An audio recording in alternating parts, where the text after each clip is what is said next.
From a merchandiser perspective, soybeans could be the market of first resort because primarily a one word, quality.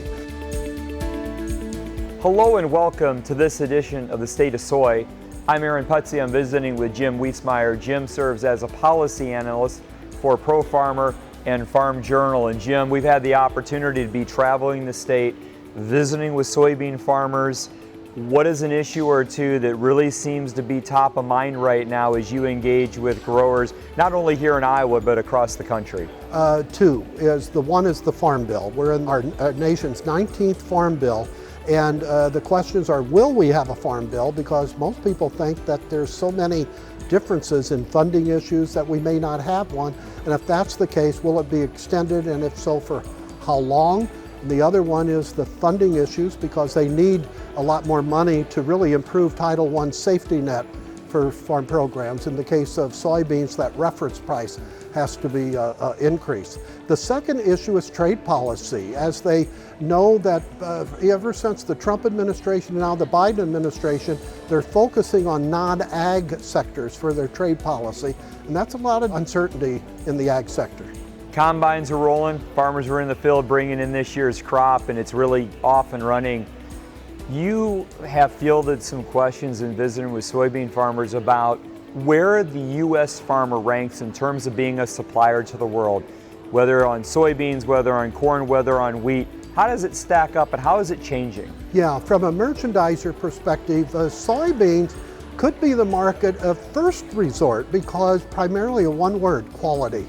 Even with Brazil gaining in market shares and tonnages and expansion of their areas, when you talk to buyers, typically they'll mention the quality of U.S. beans over Brazil, so that's a plus side. In the case of corn, increasingly we've been a very formidable exporter, but now for the first time in our history, it looks like Brazil for 2 straight years will export more corn than the United States. Now that doesn't mean the quality is down, etc. It just means that corn has to focus, I think now more on trade issues, throughputs, competitiveness and price, etc.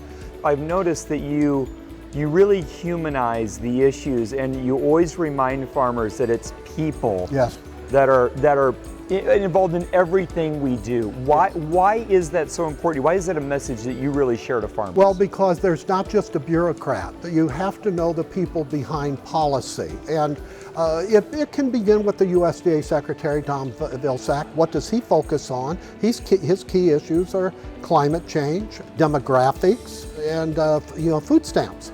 In the case of the Farm Bill, you have to know who the leaders are.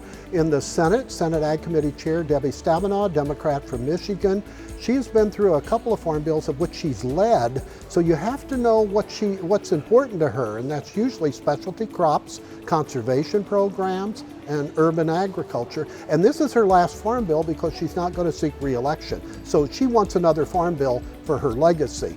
In the case of the House, the chairman is Republican G.T. Thompson, Republican from Pennsylvania, a very gregarious guy. Farmers should always listen. He's so passionate about it, and he wants an equitable bill.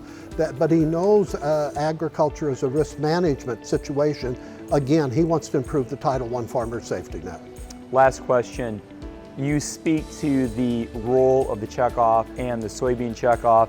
You've done your research as you've come and spoken to soybean farmers.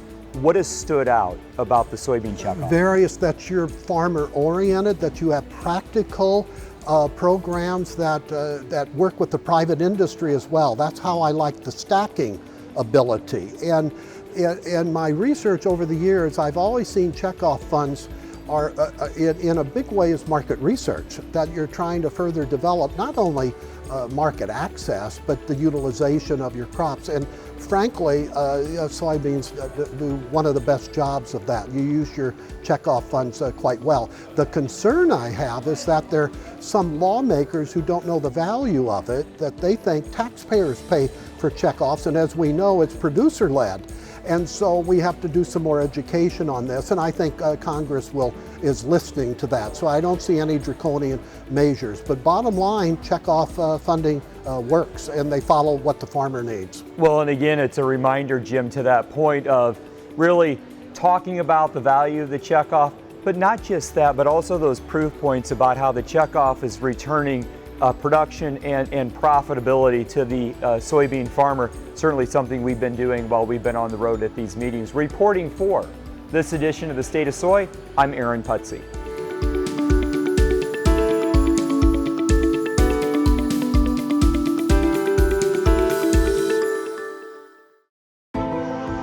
Progress is a human invention. We look at our world and we imagine how to make it better. That's the power of human ingenuity. We can redefine what's possible. At Bayer, we're shaping the future of agriculture, like farms where all life grows together. It's not impossible, it's progress.